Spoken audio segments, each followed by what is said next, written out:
رات کی قسم جب وہ چھا جائے اور دن کی قسم جب وہ روشن ہو جائے، اور اس ذات کی قسم جس نے نر اور مادہ پیدا کیے کہ تم لوگوں کی کوشش طرح طرح کی ہے،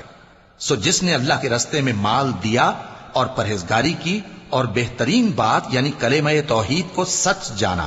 تو اس کو ہم آسان طریقے کی توفیق دیں گے، اور جس نے بخل کیا اور بے پرواہ بنا رہا اور بہترین بات کو جھوٹ سمجھا،